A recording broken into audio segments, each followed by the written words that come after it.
So, Panditji, my question to you now is this.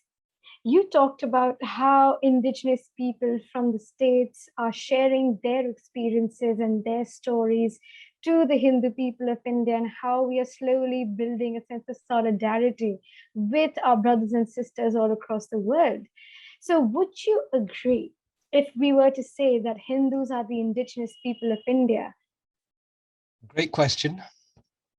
Firstly, I love boundaries. Okay. And this is not a question which is of anybody else's business. Those who do not belong to that part of the world have no stake in this question whatsoever. They have no opinion of any value. And historically, they have acted not in the interests of the people within that Indian geographical space. So it's our own ghar ki baat hai, right? We should have this conversation and come to our conclusion, because nobody else has any authority to talk about it. And so whatever we come to understand, yes, we conclude it there. But it's apparent in our history, our itihas, our oral history, the names of the places. You know, Bharat is just filled. It's its own history book. We don't need to be able to find books when you see that there are Ayodhya and it's dated, it goes back such a long time. The history is written into the land. And that land, that history, that union is really the property of the people of that nation. And so English words like, are they indigenous? I don't even understand what that means. I know that there's been a civilization there which has at least 24,000 years of continuous history, and it has a right to continue there. Wonderful. There is an idea which I'll share with you, which I've been playing around with. In fact, I'll introduce it to the world here first. And this is the idea of hollow people. There are people who have a hollowness inside of them. Okay. And the identifying characteristic is that they need you to change to become like them so they feel comfortable. Right? Now, a person who isn't hollow doesn't need to change anybody else. You know, we have so many stories in our scriptures that the closer you become to enlightenment, the less you interfere with the way the world works. Right? We have a story about that in the Upanishads about that elderly lady who was looking for a needle in the garden. And somebody said, "What have you lost?" And she said, "A needle." And they said, "Okay, we'll help you." And so soon there are about 20, 30 people all helping her look for this needle in the garden. And one person says, "Well, where did you lose it?" And she said, "Oh, in the house." And so, "Why are you looking for it out here?" And she says, "Well, it's the same with human beings. We've lost something in our center and we're looking to try and fulfill it by running around in the outside world."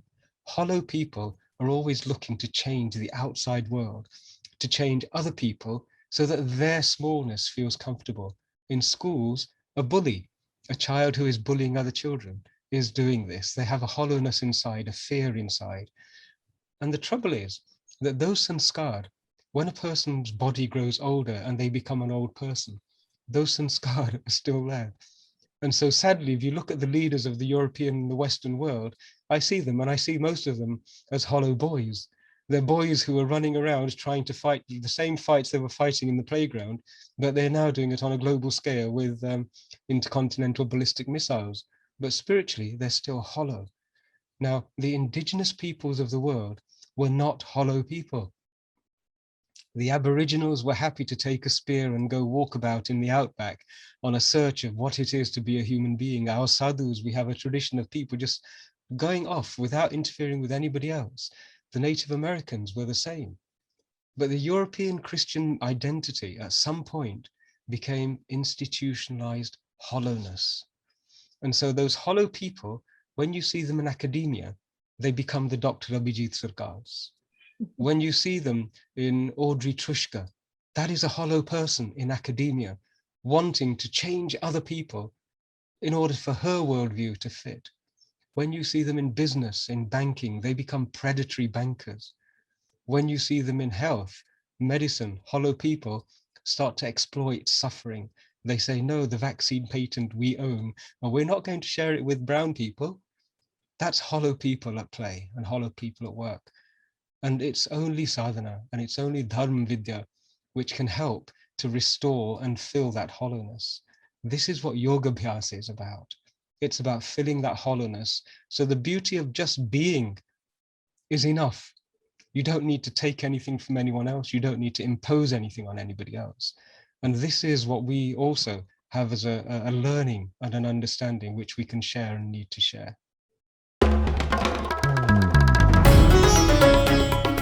Namaste.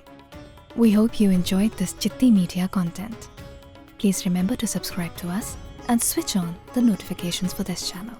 For our other social media links, more content, and to support our work, please visit citti.net. Dhanyavad. Namaskar.